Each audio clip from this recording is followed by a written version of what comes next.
Alhamdulillah pada kesempatan pagi hari yang berbahagia ini kita dapat kembali bertemu dan berkumpul untuk mempelajari agama Allah Subhanahu wa taala.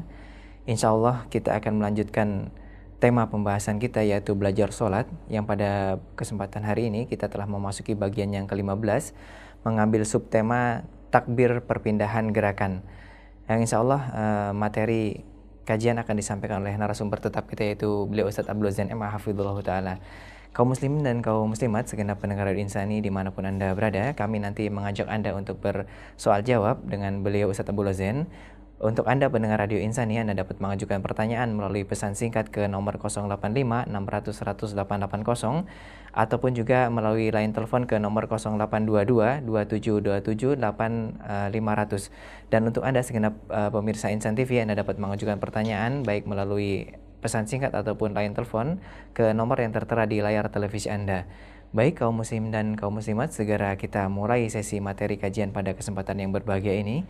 Kepada Ustadz Abdul Zain kami persilahkan. Bismillahirrahmanirrahim. Assalamualaikum warahmatullahi wabarakatuh. Waalaikumsalam warahmatullahi wabarakatuh. Alhamdulillah wa kafa, wassalatu wassalamu ala rasulihil mustafa wa ala alihi wa sahbihi wa man iktafa, amma ba'd. Kita panjatkan puja dan puji syukur kehadirat Allah tabaraka wa ta'ala. Ada kesempatan yang berbahagia kali ini kita kembali diberi kekuatan, kesehatan, hidayah serta taufik dari Allah Jalla wa ala, sehingga kita bisa kembali mengkaji ajaran agama kita yang mulia ini. Kita berharap semoga Allah tabaraka wa ta'ala berkenan untuk melimpahkan kepada kita semuanya ilmu yang bermanfaat, sehingga bisa kita amalkan sebagai bekal untuk menghadap kepada Allah Jalla wa'ala. Amin ya Rabbal Alamin. Salawat dan salam semoga senantiasa tercurahkan kepada junjungan kita Nabi besar Muhammad sallallahu alaihi wa ala alihi wa sahbihi wasallam, kepada para sahabatnya, keluarganya, dan umatnya yang setia mengikuti tuntunannya hingga di akhir nanti. Para pemirsa Insan TV yang semoga senantiasa dirahmati oleh Allah, para pendengar Radio Insani di Purbalingga dan sekitarnya, para pendengar radio Telaga Dakwah di Birun Aceh, serta para pemirsa Yufi TV yang berbahagia. Pada kesempatan kali ini kita akan masih melanjutkan pembahasan tentang bagaimana cara salat sebagaimana yang diajarkan oleh Nabi kita Muhammad sallallahu alaihi wasallam. Setelah kemarin kita membahas tentang suratan yang dibaca oleh seorang yang akan sholat atau yang sedang sholat setelah dia membaca surat Al-Fatihah, maka tentu yang berikutnya yang kita bahas adalah setelah selesai membaca suratan, maka orang yang sholat dia diperintahkan untuk mengucapkan takbir guna berpindah dari gerakan berdiri menuju gerakan ruku, atau yang biasa diistilahkan oleh para ulama dengan takbiratul intiqal. Takbiratul intiqal artinya adalah takbir perpindahan gerakan. Takbir perpindahan gerakan. Jadi seseorang dia berusaha untuk menandai setiap gerakannya di dalam sholat dengan ucapan takbir. Makanya di dalam sebuah hadis yang diriwayatkan oleh Imam Bukhari dari Imran ibn Husain radhiyallahu anhu, beliau bercerita tentang salatnya Ali ibn Abi Thalib yang sedang menggambarkan bagaimana salatnya Nabi kita Muhammad sallallahu alaihi wasallam. Disebutkan di dalam hadis itu, annahu kana yukabbiru kullama rafa'a wa kullama wada', yang berarti bahwa beliau itu senantiasa bertakbir setiap bangkit dan setiap turun, ya. Setiap bangkit dan setiap turun. Bangkit di sini maksudnya setiap naik, ya, mengangkat tubuhnya. Mengangkat tubuh itu kan bisa jadi dari ruku bangkit, itu kan, atau dari sujud bangkit. Wa kullama wada', dan setiap turun. Turun itu bisa jadi turun menuju ke ruku atau turun menuju ke sujud. Jadi dari hadis yang diriwayatkan oleh Imam Bukhari ini bahwa setiap gerakan di dalam sholat itu ditandai dengan takbir. Tentunya ada pengecualian satu, yaitu ketika bangkit dari ruku, kita mengucapkan sami Allahu liman hamidah. Adapun selain itu, maka takbir atau gerakannya itu ditandai dengan ucapan takbir. Gerakan-gerakan sholat perpindahan itu ditandai dengan ucapan takbir. Maka disyariatkan untuk membaca takbir tersebut dan bagi imam supaya mengeraskan suaranya, sebagaimana yang ditunjukkan di dalam sebuah hadis yang diriwayatkan oleh Imam Al-Hakim, dan beliau mensahihkan hadis ini, menyatakan hadis ini sahih, dan juga disepakati oleh Imam Adz-Dzahabi, bahwa Abu Sa'id Al-Khudri menceritakan bagaimana cara Nabi SAW salat, dan beliau ketika memulai salat beliau mengeraskan, beliau mengeraskan suaranya ketika bertakbiratul ihram dan juga ketika ruku'. Jadi beliau Abu Sa'id Al-Khudri sedang menggambarkan bagaimana cara Nabi SAW salat. Dipraktikkan oleh Abu Sa'id Al-Khudri bahwa beliau mengangkat suaranya. Beliau mengangkat suaranya ketika ruku, ketika takbiratul ihram, ketika sujud. Tentunya sebagai imam, supaya apa? Supaya makmumnya mendengar. Dan ini penting buat para imam agar mereka mengangkat suaranya. Supaya apa? Supaya makmum bisa mengikuti dengan baik gerakan imamnya. Agar makmum tidak mendahului gerakan imamnya. Makanya maaf, ini kadang-kadang ada sebagian imam yang mungkin sudah lanjut usia, masjidnya gede, gak pakai mic pula, akhirnya yang belakang gak dengar dengan apa yang diucapkan oleh imamnya. Akibatnya berantakan gerakannya. Ada yang mendahului imam, ada yang telat, ada yang ini, maka ini perlu diperhatikan. Jadi kalau memang tidak ada imam lain kecuali imam yang sudah lanjut usia tersebut, maka hendaknya dilengkapi imamnya itu dengan mic, dengan pengeras suara, sehingga terdengar sampai ke belakang. Atau kalau misalnya memang imam tersebut sudah uzur, maka silakan diganti dengan yang lebih muda, yang bacaannya bagus pula, yang bisa mengangkat suaranya. Supaya apa? Supaya sempurna sholatnya. Jadi inilah yang dipraktikkan oleh Nabi kita Muhammad SAW. Jadi setiap gerakan ada ucapan takbirnya. Dan kemudian ucapan takbir itu juga diiringi dengan mengangkat tangan. Jadi bukan sekedar takbir. Jadi dalam sholat itu ada ucapan lisan, dan juga ada gerakan anggota tubuh. Dan ditambah lagi dengan peresapan di dalam hati. Makanya para ulama kita menjelaskan bahwa sholat itu adalah salah satu amalan yang paling mulia, atau bahkan amalan yang paling mulia. Karena di dalam sholat ini seluruhnya aktif. Sebelum saya jelaskan seluruhnya aktif ini, saya ingin menyampaikan bahwa iman itu terdiri dari 3 unsur. Yang pertama adalah ucapan dengan lisan, yang kedua adalah keyakinan dengan hati, dan yang ketiga adalah praktek dengan anggota tubuh. Itu iman. Iman terdiri dari 3 unsur. Qaulun bil lisan, i'tiqadun bil qalb, wa amalun bil jawarih.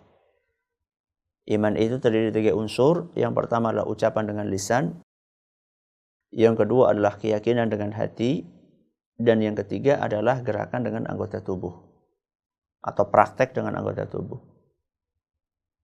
Dengan ucapan lisan misalnya, iman contohnya ucapan lisan adalah berzikir, baca Quran itu kan lisan. Kemudian hati, contohnya adalah orang takut kepada Allah Subhanahu wa taala, cinta kepada Allah, ikhlas. Ini adalah pekerjaannya hati. Anggota tubuh seorang misalnya dia menyingkirkan gangguan dari jalan, imatatul adza 'anit thariq. Melihat ada sesuatu yang ganggu di jalan, membahayakan, dia singkirkan dengan tangannya. Ini praktek dengan anggota tubuh. Jadi iman itu mencakup 3 unsur ini. Nah, di dalam sholat, ya, di dalam sholat 3 unsur ini ada semua. 3 unsur dalam sholat ini ada semuanya. Lisannya bekerja, hatinya bekerja, dan anggota tubuhnya bekerja. Perhatikan, sholat itu ada bacaannya. Ya. Tiap gerakan ada ucapan takbir sebagaimana tadi saya sebutkan. Nanti ada bacaan surat Al-Fatihah. Kemudian juga ada suratannya. Kemudian ada zikir-zikir ya ketika ruku, ketika itu semuanya lisan bergerak. Dan nggak cukup hanya lisan, anggota tubuh juga bergerak. Makanya tadi kita sampaikan bahwa ketika orang bertakbir dia mengangkat tangan. Berarti ini tangannya ikut bergerak. Mulutnya mengucap, tangannya bergerak. Hatinya di mana Ustaz? Pekerjaan hati. Dia meresapi. Makanya nanti insya Allah di akhir di penghujung pengajian ini kita akan bahas tentang takbir ini, kemudian meresapi maknanya. Walaupun ini sudah pernah kita sampaikan ketika kita menjelaskan takbiratul ihram, tapi tidak ada salahnya kita ulangi untuk kita ingat kembali. Jadi dalam salat itu 3 unsur dalam tubuh ini semuanya bergerak, semuanya bekerja. Lisannya berbicara, mengucapkan kalimat, kemudian hatinya meresapi, dan anggota tubuhnya ikut bergerak. Maka perhatikan baik-baik, ketika seorang mengucapkan takbir saat berpindahan, tangannya juga bergerak. Sebagaimana yang disebutkan dalam hadis yang diriwayatkan oleh Imam Bukhari dan Muslim. Dari Ibnu Umar radhiyallahu anhuma, anna Rasulullah sallallahu alaihi wasallam kana yarfa'u yadayhi hadwa mankibaihi idza iftataha as-salah. Kata Ibnu Umar radhiyallahu anhuma bahwasanya Nabi sallallahu alaihi wasallam beliau itu mengangkat kedua tangannya sejajar dengan pundaknya saat membuka sholat. Ini lagi berbicara tentang takbir pembukaan atau yang biasa diistilahkan dengan takbiratul ihram. Jadi Nabi SAW, kata Ibnu Umar radhiyallahu anhuma, beliau mengawali sholatnya dengan mengucapkan takbir sembari mengangkat tangan. Ya, mengucapkan takbir sembari mengucapkan takbir sembari mengangkat tangannya. Ini yang menunjukkan bahwa takbir diiringi dengan gerakan tangan, yaitu mengangkat tangan. Ini ketika takbiratul ihram. Masih ada lagi kata Ibnu Umar, wa idza kabbara lirruku'i. Dan juga Nabi sallallahu alaihi wasallam mengucapkan takbir sembari mengangkat tangannya saat beliau akan ruku. Saat beliau akan ruku. Berarti di sini setelah seorang selesai membaca suratan, apapun suratnya itu, maka dia turun untuk ruku. Ya, dia turun untuk ruku sambil dia mengucapkan Allahu Akbar dan dia mengangkat tangannya. Misalnya suratannya sampai selesai apa misalnya? Minal jinnati wan nas, ya. Minal jinnati wan nas, ketika dia membaca surat An-Nas, maka saat kemudian dia mengucapkan Allahu Akbar sambil mengangkat tangannya untuk ruku. Ya, minal jinnati wan nas, kemudian Allahu Akbar sambil menuju ke ruku. Ini yang diajarkan oleh Nabi kita Muhammad sallallahu alaihi wasallam. Dan juga di antara yang disebutkan di dalam hadis Ibnu Umar radhiyallahu anhuma, Nabi SAW mengangkat tangan sambil bertakbir, wa idza rafa'a ra'sahu minar ruku'i rafa'ahuma kadzalika aidan wa qala sami'a Allahu liman hamidah rabbana walakal hamd. Mengangkat tangan juga adalah ketika bangkit dari ruku. Jadi Nabi SAW mengangkat tangan juga ketika bangkit dari ruku, cuman beliau membaca sami'a Allahu liman hamidah rabbana walakal hamdu. Jadi ini diantara gerakan-gerakan yang disyariatkan bagi kita untuk mengucapkan takbir dan juga mengangkat tangan. Masih ada satu lagi gerakan yang kita disunnahkan untuk mengangkat tangan saat kita mengucapkan takbir, yaitu ketika bangkit dari rakaat yang kedua. Ketika bangkit dari rakaat yang kedua, ini tentunya adalah sholat maghrib dan juga sholat isya. Setelah tasyahud awal, ya kita bangkit.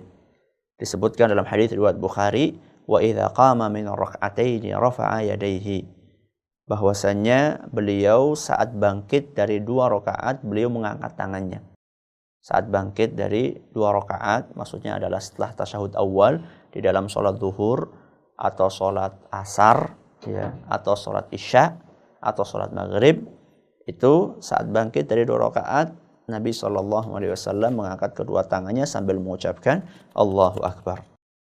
Jadi kesimpulannya bahwa disyariatkan bagi kita untuk mengucapkan takbir saat perpindahan gerakan di dalam sholat sambil diiringi dengan mengangkat tangan.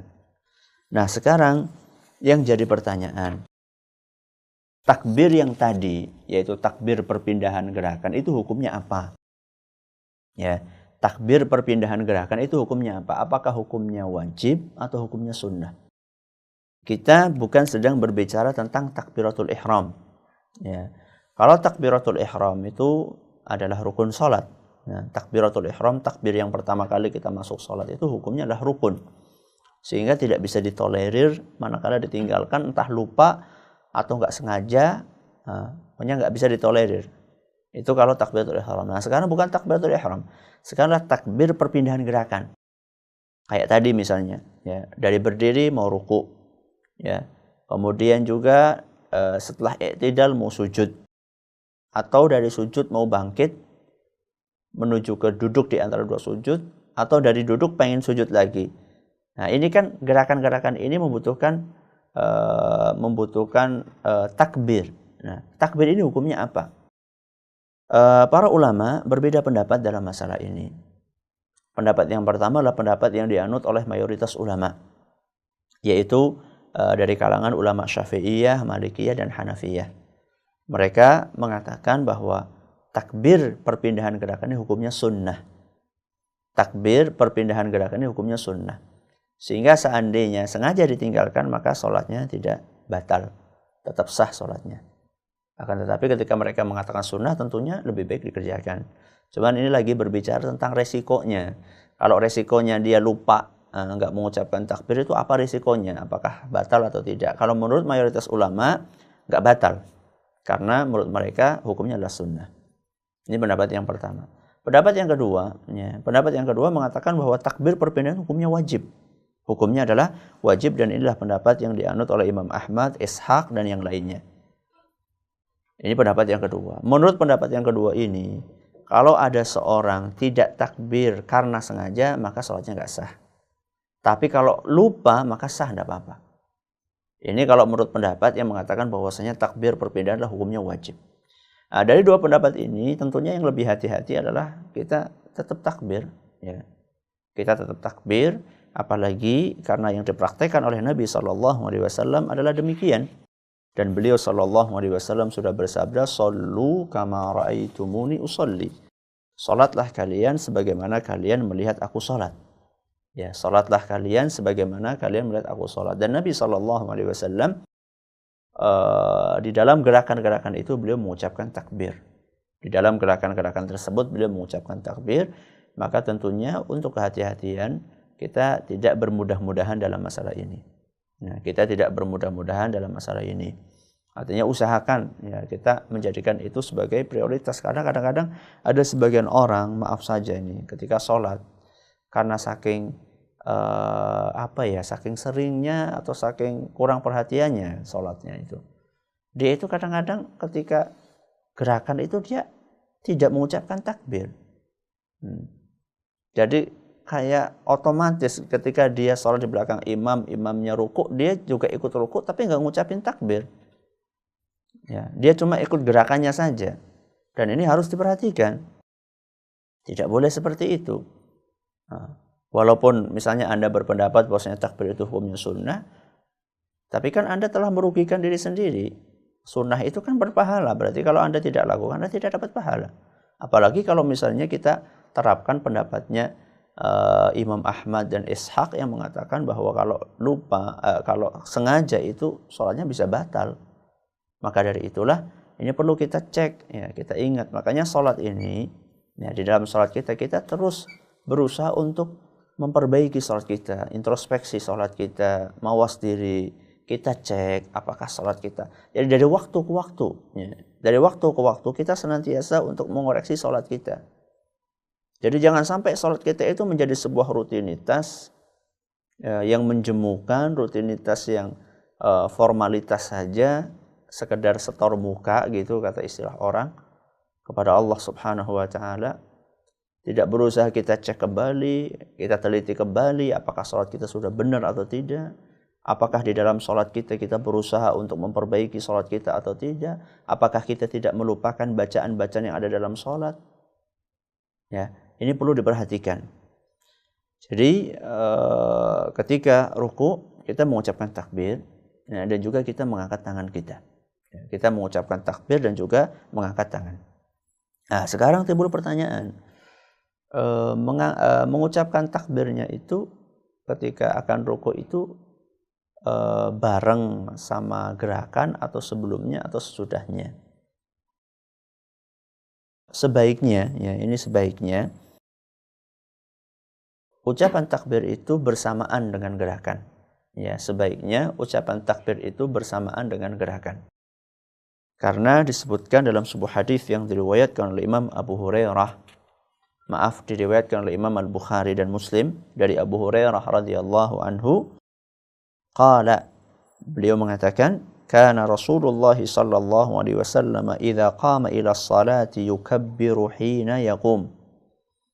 Bahwasanya Nabi sallallahu alaihi wasallam saat beliau memulai salat maka beliau mengucapkan takbir saat berdiri. Thumma yukabbiru hina yarka'u. Kemudian beliau sallallahu alaihi wasallam mengucapkan takbir saat ruku'. Perhatikan baik-baik redaksi hadis ini. Di situ disebutkan thumma yukabbiru hina yarka'u. Beliau sallallahu alaihi wasallam mengucapkan takbir saat ruku'. Maksudnya ketika sedang bergerak menuju ke ruku', beliau mengucapkan takbir. Berarti dari sini kita bisa ambil kesimpulan bahwa takbir itu diusahakan berbarengan dengan gerakan. Diusahakan berbarengan dengan gerakan. Kemudian di situ mengatakan tsumma yaqulu sami'allahu liman hamidah hina yarfa'u sulbahu minar rak'ah.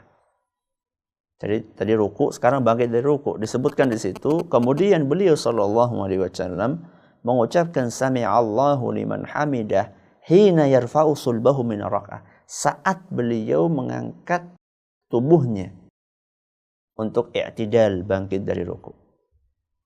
Jadi di sini ada kalimat hina, saat. Berarti beliau ketika ruku, saat ruku beliau turun mengucapkan takbir, ketika bangkit beliau mengucapkan takbir. Jadi dari hadis ini kita bisa pahami bahwasannya ucapan takbir atau sami Allahu liman hamidah itu bersamaan dengan gerakan. Kemudian di sini dilanjutkan, tsumma yaqulu wa huwa qa'imun rabbana walakal hamdu. Kemudian beliau membaca rabbana walakal hamdu saat berdiri, tsumma yukabbiru hina yahwi. Kemudian beliau takbir saat turun. Jadi di sini disebutkan saat. Semuanya menggunakan kata saat dan seterusnya. Hadis riwayat Bukhari dan Muslim. Dan ini lebih hati-hati tentunya. Nah, lebih hati-hati kita berusaha untuk mengepaskan ya bacaan takbir kita bersamaan dengan gerakan kita. Ada beberapa hadis yang mungkin bisa dipahami dalam Abu Daud dan yang lainnya bahwa bisa sebelum atau sudahnya, akan tetapi untuk kehati-hatian kita berusaha untuk membarengkan, ya, kita berusaha untuk membarengkan antara bacaan kita dengan gerakan kita. Ini lebih aman insya Allah, karena ada sebagian ulama yang cukup tegas, cukup keras mungkin dalam tanda kutip, mengatakan kalau misalnya sebelumnya atau sudahnya itu bisa-bisa nanti menurut mereka bisa-bisa nanti sholatnya tidak sah. Akan tapi ya ini mungkin terlalu memberatkan, makanya untuk kehati-hatian kita berusaha untuk mengepaskan, ya, membarengkan antara ucapan takbir kita dengan gerakan yang kita lakukan. Ini adalah apa yang kita pelajari. Berikutnya kita perlu memahami, ya, kalimat takbir yang kita ucapkan. Dan ini sebenarnya sudah kita bahas, ya. Sebenarnya ini sudah kita bahas saat kita mengkaji tentang takbiratul ihram. Ya, tentang kita tentang takbiratul ihram. Akan tetapi tidak ada salahnya kita mengulangi bahwa ketika seorang hamba mengucapkan Allahu Akbar, maka dia perlu menghadirkan di dalam hatinya perasaan bahwa Allah Subhanahu wa taala itu memang betul-betul akbar. Akbar itu artinya adalah maha besar. Jadi ketika dia mengucapkan Allahu Akbar, dia betul-betul menghadirkan di dalam hatinya perasaan bahwa Allah Subhanahu wa taala itu besar di dalam segala sesuatunya. Zatnya paling besar, sifatnya paling besar, ya, namanya paling besar, ya. Jadi ketika seorang hamba mengucapkan Allahu Akbar, dia betul-betul berusaha menghadirkan kebesaran Allah Subhanahu wa taala. Bahwa dia ini sedang menghadap kepada zat yang maha besar. Dan tidak ada yang lebih besar dibandingkan apa yang sedang dia hadapi. Dia sedang menghadap kepada zat yang paling besar. Makanya seharusnya ketika seorang itu menghadirkan perasaan ini dalam hatinya bahwa Allah adalah maha besar, seharusnya dia menganggap selain Allah Subhanahu wa taala itu kecil. Apapun itu, pekerjaannya, keluarganya, kesibukannya, urusan duniawinya, semuanya dianggap kecil sama dia. Karena dia secara lisan sudah mengucapkan, mengikrarkan Allahu Akbar. Maka akan sangat aneh manakala ada orang, ya, yang dia lisannya mengucapkan Allahu Akbar, akan tetapi ternyata hatinya masih tersibukkan dengan hal-hal yang kecil. Coba perhatikan dalam salat-salat kita. Saya yakin banyak di antara kita, termasuk mungkin saya sebagai yang mengisi dalam acara ini, saat kita salat, kita masih memikirkan hal-hal lain yang tentu kecil dibandingkan Allah Subhanahu wa taala. Contoh, ketika kita salat, kita masih memikirkan pekerjaan yang belum selesai. Ketika kita masih salat, kita masih memikirkan urusan bisnis kita.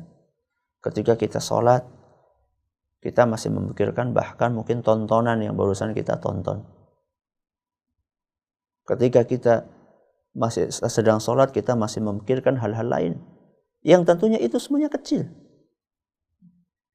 Maka ketika kita mengucapkan Allahu Akbar tapi pikiran kita masih kemana-mana, itu menunjukkan bahwa takbir kita ini tidak serius atau belum serius. Makanya para ulama kita menjelaskan bahwa kalau seandainya, ya, seorang itu sudah bertakbir, maka seharusnya dia itu yastahdir 'azamata man yaqifu baina yadayhi.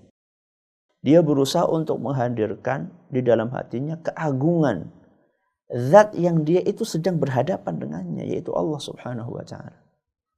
Fayakhsha'u lahu. Dia berusaha untuk khusyuk, berusaha untuk tunduk di hadapan Allah Subhanahu wa taala. Wa yastahyi an yashtaghila bi ghairihi. Dan dia juga merasa malu untuk menyibukkan diri dengan selain Allah Subhanahu wa taala. Maksudnya apa? Maksudnya dia sedang berhadapan dengan Allah tapi pikirannya entah kemana. Dia fisiknya berhadapan dengan Allah tapi hatinya melayang kemana-mana. Makanya orang yang sudah mengucapkan Allahu Akbar, seharusnya dia betul-betul menghadirkan bahwa dia itu berhadapan dengan Allah yang maha besar. Selain Allah adalah kecil. Urusan duniawi sebesar apapun kecil. Ini yang berusaha untuk kita latih di dalam diri kita. Dan ini tentunya tidak mudah. Ya. Kalau mempelajari gerakan-gerakan sholat lahiriah, itu lebih mudah dibandingkan kita berusaha untuk menghadirkan perasaan-perasaan dalam hati kita. Dan ini bahkan merupakan nyawanya sholat. Nyawanya sholat itu ada di sini, peresapan. Kita menghadirkan di dalam hati kita tentang kebesaran Allah Subhanahu wa taala, tentang keagungannya. bahwa Allah Subhanahu wa taala zat yang paling besar, tidak ada yang lebih besar dibandingkan Allah Azza wa Jalla. Kita hadirkan hal itu di dalam hati kita. Makanya tidak aneh seandainya hampir setiap gerakan itu ditandai dengan takbir. Supaya apa? Supaya kita dari awal sholat sampai akhir sholat, kita itu terus berusaha menghadirkan perasaan ini. Ya. Perasaan bahwa Allah Subhanahu wa taala paling besar dan kita tidak boleh disibukkan dengan yang lainnya. Karena kenyataannya banyak mungkin ketika Allahu Akbar, takbiratul ihram itu dia betul-betul berusaha menghadirkan perasaan itu.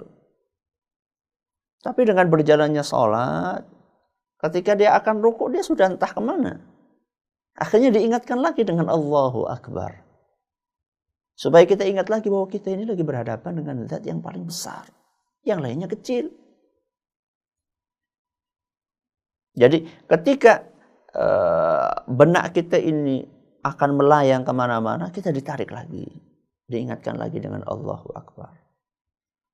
Ketika akan sujud pun seperti itu. Ketika bangkit dari sujud seperti itu. Jadi di dalam sholat kita itu, setiap gerakan kita mengucapkan takbir. Supaya kita berusaha untuk senantiasa menghadirkan di dalam perasaan, dalam hati kita bahwa Allah ini maha besar. Tidak ada yang lebih besar dibandingkan Allah Subhanahu wa ta'ala. Karena tidak ada yang lebih besar dibandingkan Allah, maka seharusnya hati kita itu senantiasa konsentrasi di dalam sholat yang sedang kita kerjakan ini, karena ini kita persembahkan kepada Allah Azza wa Jalla. Ini diantara hikmah yang disebutkan oleh para ulama. Ini tentang bacaan takbir. Berikutnya tentang mengangkat tangan. Ya, tentang mengangkat tangan. Apa hikmahnya ketika kita mengucapkan takbir, kita mengangkat tangan? Ada beberapa keterangan yang disampaikan oleh para ulama. Sebagaimana antara lain disebutkan oleh Imam Nawawi dalam kitabnya Syarah Sahih Muslim. Beliau membawakan beberapa ungkapan, ucapan dari para ulama yang berusaha untuk menggali hikmah di balik kita mengangkat tangan. Tentunya kita perlu fahami pertama kali bahwa manakala kita melakukan ibadah, terutama ibadah-ibadah yang sifatnya mahdhah, ya, yang ghairu ma'qulatil makna, maksudnya adalah ibadah yang mungkin tidak bisa dilogikakan, ya mungkin. Itu kita pertama kita menjalaninya karena semata-mata kepatuhan kepada Allah Subhanahu wa ta'ala. Jadi, kenapa kamu sholat 2 rakaat? Karena Allah nyuruh demikian. Rasul SAW menyatakan, memerintahkan demikian. Kenapa kamu tawaf 7 kali? Ya, karena Allah memerintahkan. Jadi, ketika kita menjalankan ibadah-ibadah ini, pondasinya adalah kepatuhan seorang hamba kepada Allah. Makanya, kenapa kita kok dikatakan Muslim? Muslim. Kenapa kita Muslim? Karena kita berserah, pasrah, patuh. Makanya itu namanya Muslim. Jadi kalau nggak patuh ya sebenarnya kurang pas dinamakan Muslim. Muslim itu orang yang patuh. Apapun yang diperintahkan oleh Allah dia patuh, dia kerjakan karena dia yakin bahwa ini yang terbaik.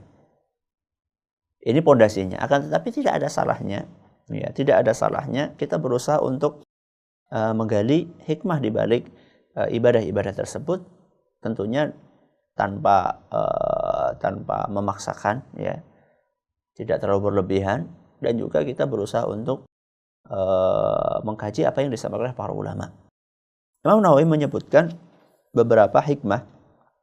Kata beliau di antara yang diungkapkan oleh para ulama, di antaranya Imam Syafi'i rahimahullah, fa'altuhu i'zaman lillahi ta'ala wattiba'an li Rasulillah sallallahu alaihi wasallam. Jadi ini hikmah yang pertama, bahwa kita menjalankan ini dalam rangka pengagungan kepada Allah. Jadi kita mengangkat tangan dalam rangka kita mengagungkan kepada Allah dan dalam rangka meneladani Rasulullah SAW. Ini yang disampaikan oleh Imam Syafi'i. Dan subhanallah, ulama-ulama klasik, ulama-ulama dahulu, mutaqaddimin, ulama salaf, itu sering ketika ditanya tentang hikmah itu seperti ini jawabannya. Jadi kita itu menjalankan ini karena kita mengagungkan Allah, kemudian karena kita meneladani Rasulullah SAW. Jadi ini menunjukkan kepada kita bahwa usaha seorang Muslim untuk senantiasa meneladani Rasul Sallallahu Alaihi Wasallam itu adalah sebuah hal yang prinsip dalam kehidupannya. Makanya kenapa ente takbir? Karena saya mengikuti Rasul SAW. Kenapa ente ruku? Karena saya mengikuti Rasul SAW. Jadi hampir setiap kehidupan kita berusaha untuk meladani Rasul SAW. Ya. Bukan agamanya Islam, tapi prakteknya nggak mengikuti Rasul SAW. Sholatnya nggak mengikuti Rasul. Itu berarti nggak serius di dalam berislam. Makanya di sini Imam Syafi'i, sebagaimana dulu kalau Imam Nawawi rahimahullah, ketika ditanya tentang hikmah dari mengangkat tangan, nah, saat takbir beliau mengatakan untuk meladani Rasul SAW, untuk mengagungkan Allah Azza wa Jalla. Nah, ini. Kemudian ada juga ini disampaikan oleh Imam Nawawi, kata beliau istikanatun wastilamun wangqiyadun wa kana al-asiru idza ghalaba madda idza ghuliba madda yadayhi i'laman bistislamihi. Kata beliau, di antara hikmah yang disebut oleh para ulama ketika seorang mengangkat tangan adalah dia sebagai ungkapan berserah dirinya dia sama Allah. Ya. Jadi ketika dia mengangkat tangan, dia berserah diri. Ini kata beliau kayak tahanan, ya. Kayak tahanan yang kalah. Dia ingin mengatakan dia menyerah, apa yang dia lakukan? Mengangkat tangan kan? Sudah saya menyerah. Ya. Ini di antara yang disebutkan oleh para ulama kita. Jadi ketika seorang mengangkat tangan, dia sedang menyatakan di hadapan Allah bahwa saya berserah diri denganmu ya Allah. Makanya dari sini, ketika seorang sudah mengatakan saya berserah diri, kalau sudah berserah diri mestinya kan patuh. Ya. Diperintahkan apa saja dia patuh. Makanya lihat, ya, tahanan-tahanan itu disuruh apa saja, sama yang menahan dia patuh. Ya. Dia suruh berdiri, dia suruh duduk, dia suruh tengkurap, dia suruh ngapain, dia patuh. Karena dia sudah berserah. Nah sekarang kan lucu. Ada orang sudah mengatakan saya berserah diri ya Allah. Disuruh sama Allah subhanahu wa ta'ala untuk melakukan apa-apa. Dia cuma mengatakan sami'na. Ya, ana dengar. Tapi nanti dulu. Nah, itu kan kenyataannya sekarang. Allah subhanahu wa ta'ala nyuruh kita untuk menjalankan ibadah. Ya. Katakanlah untuk sholat misalnya. Allah sudah nyuruh aqimus shalah. Ya. Tegakkanlah sholat. Tapi begitu masalah praktek, nanti dulu. Ya. Ini masih ada kerjaan yang belum selesai. Masih ada rapat yang belum rampung. Nah, tanggung. Ini toko nanti gimana kalau misalnya kita tinggalin. Nanti ada yang beli, nanti rugi dong. Ya. Itulah yang kenyataan yang terjadi seperti itu. Ya. Jadi kenyataan yang terjadi adalah seperti itu. Bahwa banyak di antara kita sudah berserah diri secara teori, akan tapi prakteknya nggak demikian. Kaum muslimat misalnya, sudah jelas-jelas Allah subhanahu wa ta'ala memerintahkan mereka untuk berjilbab. Akan tetapi giliran praktek nggak, nanti dulu lah, masih muda. Nunggu nanti kalau udah tua. Iya, kalau sampai tua masih hidup. Jadi seorang hamba ketika dia sudah mengatakan saya sudah berserah diri dengan Allah, maka kalau sudah berserah diri kepada Allah, sudah menyerah, silakan jalankan apa yang diperintahkan oleh Allah Azza wa Jalla. Apa yang diperintahkan Allah dikerjakan, apa yang dilarang oleh Allah ditinggalkan. Inilah potret orang yang serius dalam berserah dirinya. Kalau dia ngakunya berserah diri, akan tetapi dia tidak mentaati apa yang diperintahkan oleh Allah, banyak ngeles, banyak alasan. Ya. Bahkan ada sebagian orang kita ajak untuk berjilbab, katanya, "Lah ini Arabisasi ini." Nah, ini Arabisasi. Kita kan orang Indonesia. Kata dia, kita kan bukan orang Islam yang tinggal di Indonesia. Tapi kita orang Indonesia yang beragama Islam. Apa bedanya, Mas? Katanya kita ini orang Indonesia yang beragama Islam. Bukan orang Islam yang tinggal di Indonesia. Justru karena kita ini tinggal di Indonesia dan Indonesia ini adalah buminya Allah, seharusnya kita taat sama aturannya Allah.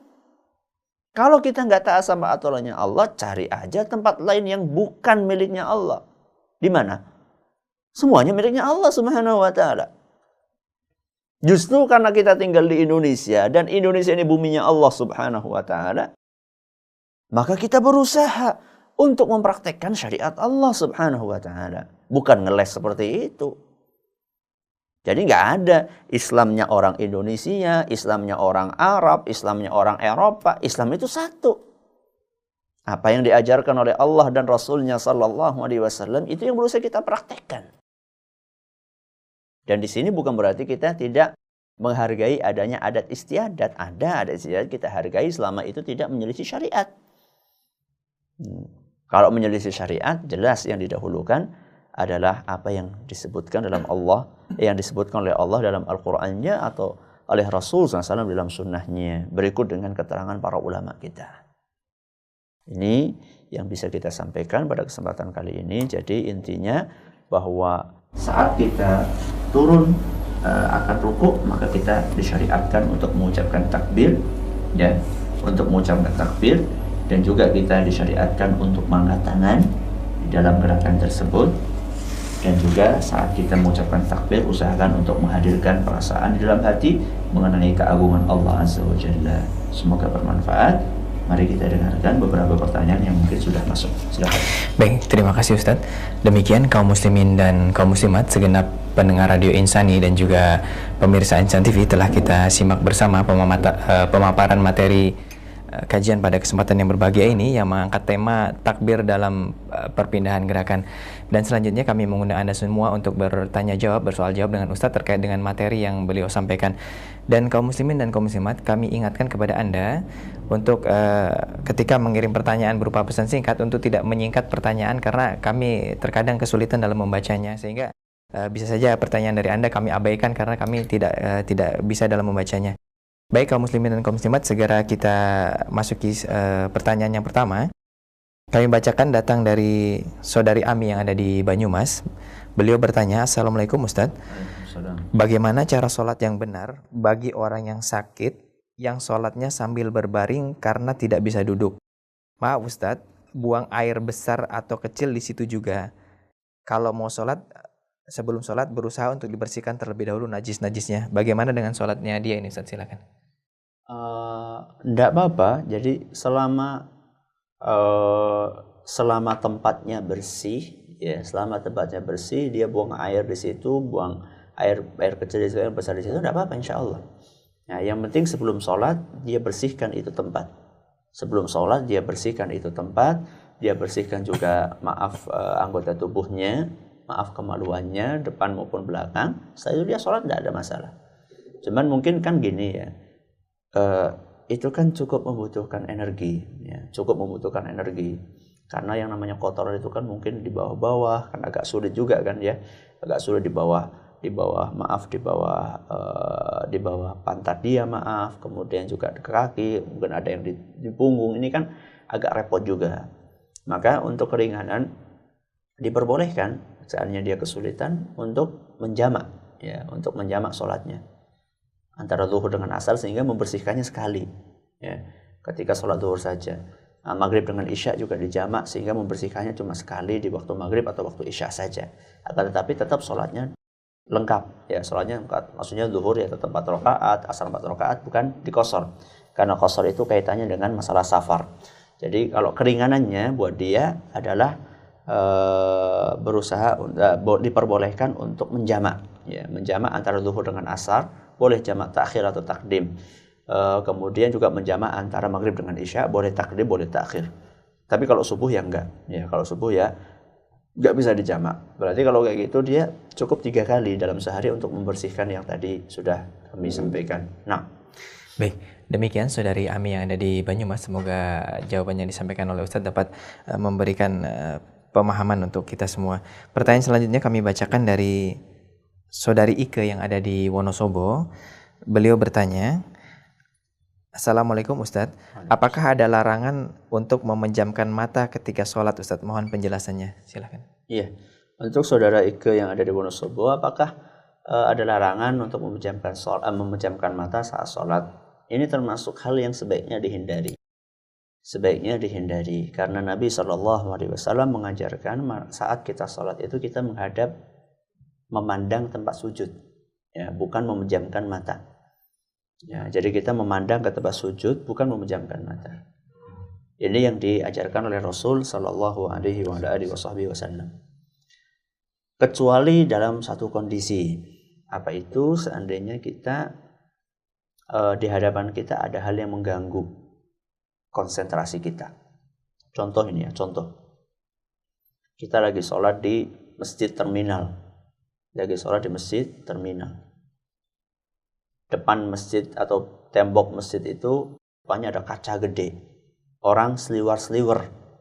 Nah, orang seliwar-seliwer di luar masjid gitu, kelihatan. Akhirnya sholat kita jadi nggak khusyuk. Karena walaupun kita menghadap ke tempat sujud, akan tetapi tetap tertangkap oleh pandangan mata kita orang yang seliwar-seliwar. Dalam kondisi seperti ini tidak apa-apa kita memejamkan mata. Tapi kalau misalnya sholatnya biasa di masjid biasa, nggak ada orang seliwar-seliwar, maka ya lebih baiknya tetap kita berusaha untuk memandang ke tempat sujud kita. Perlu saya ingatkan, tempat sujud itu tidak mesti tempat kepala. Ya, karena ketika kita ruku, itu kalau misalnya kita menghadap ke tempat kepala, nanti kepala kita akan kayak gini nanti. Ya, kepala kita akan mendongak seperti ini. Makanya yang namanya tempat sujud itu nggak mesti tempat jidat kita naruh. Bisa jadi kita agak ke belakang, itu tempat sujud kita. Tempat hidung kita nempel, atau tempat pas dengan mulut kita, atau pas tangan kita. Ini cuma tempat sujud. Jadi yang namanya tempat sujud itu nggak melulu tempat kepala kita nempel di lantai, bukan. Jadi kalau misalnya seperti itu, nanti ketika ruku, mau nggak mau kita akan kepalanya agak kayak gini nanti. Padahal itu dicontohkan sama Nabi SAW supaya kepala ini apa? Lurus. Ya, kepala ini lurus dengan pundaknya. Nah, bukan kepalanya agak dengak seperti ini, enggak. Ya. Makanya yang namanya tempat sujud itu maksudnya adalah ya tempat kita bersujud. Yang namanya sujud kan bukan cuma kepala, tangan kita ikut sujud, lutut kita ikut sujud, itu kan tempat sujud ini semuanya. Jadi menghadapnya ke situ. Allahu a'lam. Kecuali ketika kita sedang tasyahud. Kalau sedang tasyahud, kita melihatnya ke jari kita, jari telunjuk yang kita acungkan. Ya. Selain itu kita memandang ke tempat sujud. Wallahu a'lam. Baik, demikian saudari Ika yang ada di Wonosobo, jawaban yang telah disampaikan oleh Ustadz. Kaum muslimin dan kaum muslimat, kami mengundang Anda semua kembali untuk bersoal jawab. Untuk Anda yang ingin mengajukan pertanyaan melalui line telepon, Anda dapat menghubungi kami di nomor 0822 2727 8500. Kami ulangi, 0822 2727 8500. Baik, pertanyaan selanjutnya datang dari saudara Pranowo yang ada di Purbalingga. Beliau bertanya, Ustadz, berapa panjang atau berapa harokatkah pengucapan Allah ketika hendak sujud atau bangkit dari sujud? Ada imam sholat yang membacanya lebih dari 6 harokat, Ustadz, silakan. Iya. Pertama, para ulama mengatakan bahwa takbiratul ihram, ya, takbiratul ihram itu takbirnya hanya 2 harokat saja. Ya, hanya 2 harokat saja. Karena kalau kita perhatikan Allahu Akbar, kalau kita lihat di dalam harokatnya itu adalah 2 harokat mad, ya, mad 2 harokat. Allahu Akbar, ya. Ini ketika takbiratul ihram. Dan ini tidak perlu dipanjangin, nggak perlu dipanjangin berlebihan. Allah itu kan panjang banget itu, nggak perlu. Jadi 2 harokat saja. Bahkan dalam hal ini ada sebagian ulama yang cukup keras sampai mengatakan bahwa kalau sampai lebih dari itu maka bisa batal sholatnya dan seterusnya. Maka sebaiknya kalau takbiratul ihram cukup 2 harokat. Nah, sekarang yang jadi masalah adalah ketika turun ruku atau turun sujud, yang itu tentu membutuhkan durasi yang lama, yang agak lama. Ya. Apakah kita panjangin panjang banget atau bagaimana? Para ulama mengatakan dalam kondisi seperti itu boleh dipanjangin tapi nggak boleh berlebih. Ya, nggak perlu panjang banget, nggak perlu. Ya. Jadi yang penting bacaan takbir itu sempat bersamaan dengan gerakan gitu loh. Jadi nggak mesti dari awal gerakan sampai turun, atau dari bangkit sampai misalnya nih dari rakaat pertama setelah sujud yang kedua pengen bangkit ke sujud yang dari sujud yang kedua di rakaat pertama pengen bangkit menuju rakaat kedua. Nah, kita akan mengucapkan takbir itu dari sujud, kita akan berdiri kan waktunya agak lama tuh. Nggak mesti kita harus dari awal sampai akhir kita ngucapin takbir. Maksudnya takbirnya itu mau sepanjang itu. Kalau itu berarti nanti panjang banget nanti. Ya. Ketika sujud kita sujud, bangkit kita akan masuk Allah. Nanti kayak sepur nanti. Nah, jadi yang penting kalau mau dipanjangin jangan panjang-panjang amat gitu loh. Sekedar untuk memperdengarkan orang yang di belakang bahwa imam ini sudah takbir. Jadi intinya kalau di dalam takbiratul ihram itu dua harokat cukup. Ya, tidak boleh ditambah. Tapi kalau di takbir perpindahan, ya, ada sebagian ulama yang membolehkan sedikit dipanjangkan. Ya, sekedar untuk isyarat buat mereka yang menjadi makmum di belakangnya. Akan tetapi tidak boleh terlalu panjang. Wallah. Pertanyaan selanjutnya akan kita coba angkat lagi dari telepon yang masuk. Halo, assalamualaikum. Halo, assalamualaikum. Halo, assalamualaikum. Halo. Ya, assalamualaikum Pak. Waalaikumsalam. Dengan Bapak siapa di mana Pak? Waalaikumsalam. Iya, silakan Pak. Dengan Pak Effendi Al-Basir. Iya, silakan Pak. Iya, assalamualaikum Ustaz. Waalaikumsalam warahmatullahi wabarakatuh. Silakan Bapak. Begini Ustaz, ketika kita melapaskan takbiratul ihram, kita menganggap yang lain-lain dari takbiratul ihram itu kecil, dan kita berusaha untuk khusyuk dalam sholat itu. Jadi ketika sesuatu yang kecil itu terlintas di pikiran kita, apakah itu termasuk sholat yang nggak khusyuk, dan bagaimana cara menghilangkan sesuatu yang kecil yang terlintas di pikiran kita? Baik, itu Pak ya. Ya, silakan Terima kasih Ustaz. Assalamualaikum warahmatullahi wabarakatuh. Ya, waalaikumsalam. Waalaikumsalam warahmatullahi wabarakatuh. Terima kasih untuk Bapak penanya. Ya, ini masalah yang cukup penting. Jadi kalau misalnya kita tadi sudah sampaikan bahwa Allah itu Maha Besar. Jadi yang selain Allah itu saat sholat kita berusaha untuk abaikan. Nah, tapi masalahnya kalau misalnya itu terlintas itu bagaimana? Apakah berarti sholat kita nggak khusyuk? Ya tentunya kurang khusyuk. Ya. Jadi tergantung selama apa itu mengganggu dalam sholat kita. Karena khusyuk itu kan berkelas-kelas, bertingkat-tingkat. Ada orang yang dari awal sholat sampai akhir sholat dia sama sekali tidak mengingat Allah Subhanahu wa Ta'ala. Ada orang yang dalam sholat dia mengingat di awal, di akhir tidak. Ada yang di awal mengingat, di akhir tidak. Ada yang di awal, di akhir mengingat, di tengah tidak. Jadi ketidakkhusyuan seorang hamba dalam sholatnya itu berkelas-kelas. Maka yang paling sempurna adalah berusaha untuk dari awal sampai akhir khusyuk. Dan ini memang sulit, akan tapi ini butuh perjuangan. Ya.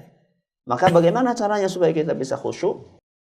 Tentu kita pernah sampaikan hal ini di awal-awal pengajian mengawali kita tentang sholat lahir batin ini, bahwa seorang akan mencapai kekhusyuan di dalam sholatnya adalah pertama mulai persiapan, ya, mengenai persiapan menjelang sholatnya.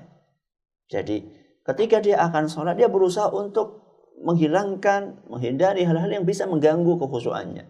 Makanya Nabi SAW mengajarkan, la yusalli ahadukum wa huwa yadfa'uhul akhbathan. Jadi janganlah kalian sholat dalam keadaan dia kebelet. Ya, dalam keadaan dia kebelet buang air besar atau buang air kecil.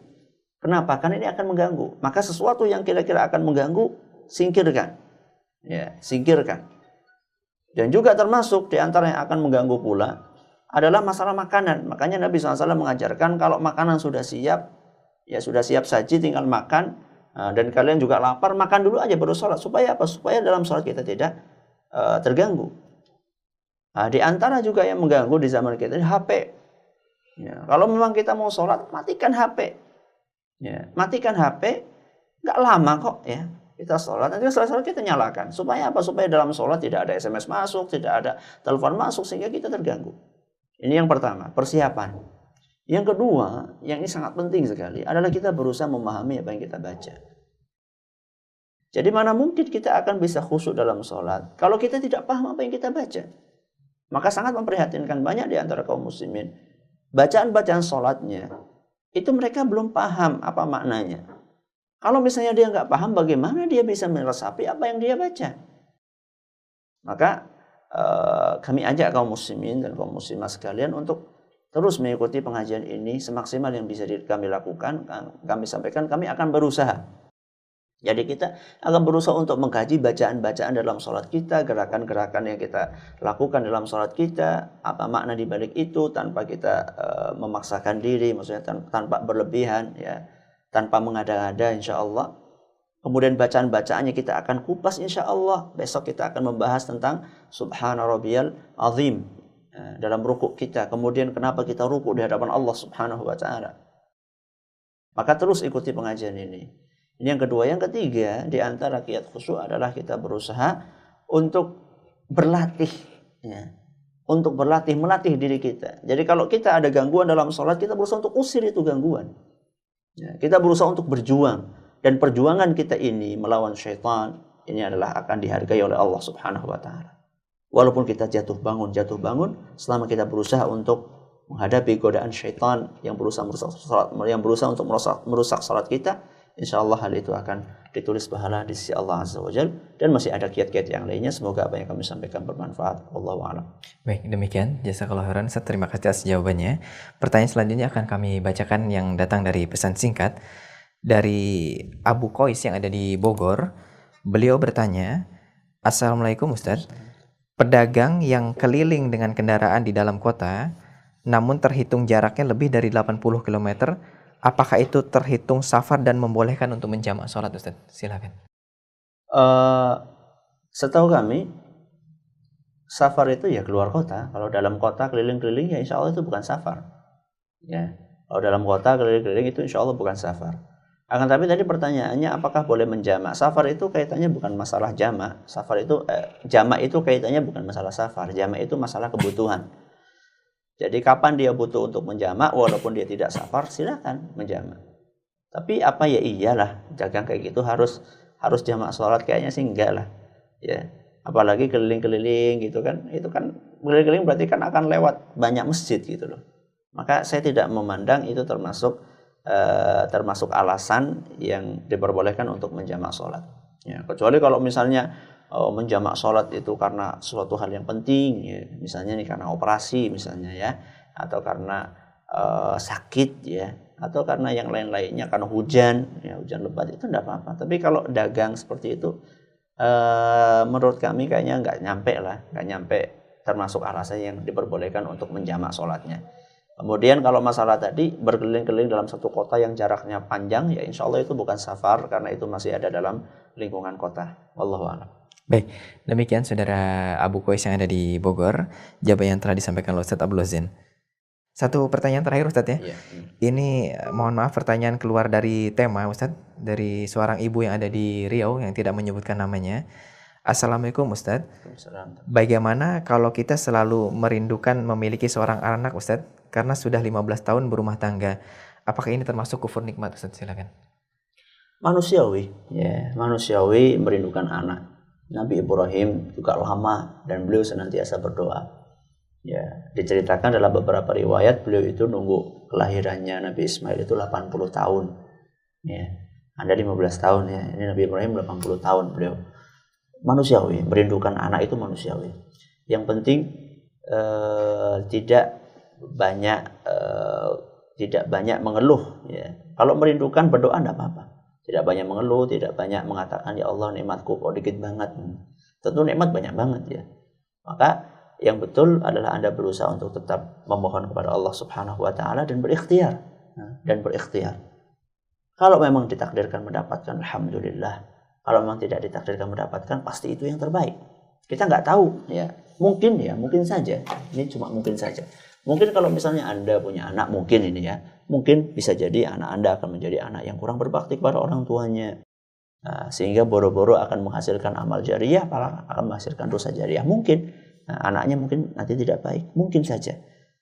Atau mungkin juga Allah Subhanahu wa taala menginginkan supaya Anda lebih konsentrasi dalam beribadah kepada Allah, ibadah pribadi Anda. Mungkin.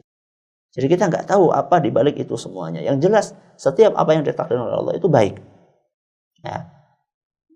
Dalam sebuah hadis Nabi SAW menyatakan innallaha la yaqdi qada'an lil mu'min illa wa kana khairan lahu.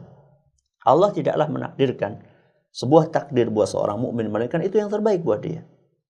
Jadi kalau memang sekarang 15 tahun Anda belum dikaruniai anak, itulah yang terbaik dari Allah. Mungkin Anda selama ini belum siap, belum memiliki kesiapan untuk mempunyai anak. Maka oleh Allah Subhanahu wa taala diundur supaya Anda siap. Kalau ternyata sampai meninggal, ternyata Allah menakdirkan tidak punya anak misalnya, ya itulah yang terbaik dari Allah Subhanahu wa taala supaya kita mungkin lebih konsentrasi dalam beribadah, memperbaiki pribadi kita. Yang jelas apapun yang ditakdirkan oleh Allah itu yang terbaik. Kalau memang ternyata nanti dilahirkan setelah Anda nunggu 20 tahun misalnya, Allah kemudian berikan karunia anak, itulah yang terbaik pula. Pokoknya apa yang ditakdirkan oleh Allah, itulah yang terbaik dari Allah Azza wa Jalla. Semoga bermanfaat. Baik, demikian. Terima kasih Ustaz atas materi yang telah Antum sampaikan. Demikian kaum muslimin dan kaum muslimat telah kita simak bersama seluruh rangkaian kajian pada kesempatan yang berbahagia ini. Dan kami ucapkan terima kasih jazakallahu khairan kepada Anda semua atas kerendahan hati Anda menyimak kajian kami pada kesempatan hari ini. Kami ucapkan juga permohonan maaf karena begitu banyak pertanyaan yang masuk baik melalui line telepon ataupun pesan singkat yang tidak dapat kami jawab secara keseluruhan. Dan untuk Anda, segenap pendengar dan juga pemirsa, banyak sekali pertanyaan yang menyangkut terkait dengan materi pada pembahasan-pembahasan yang telah lalu. Bagi Anda yang ingin mendapatkannya, Anda bisa mendapatkan rekaman kajiannya di situs yufid.tv. Ini insya Allah ada rekaman-rekaman pada kajian-kajian yang telah lalu. Baik kaum muslimin dan kaum muslimat, demikian apa yang dapat kami sampaikan pada kesempatan yang berbahagia ini. Kami seluruh kru yang bertugas dari studio Radio Insani 88 FM di Purbalingga mengucapkan undur diri. Subhanakallahumma wa bihamdika asyhadu alla ilaha illa anta astaghfiruka wa atubu ilaik. Wassalamualaikum warahmatullahi wabarakatuh.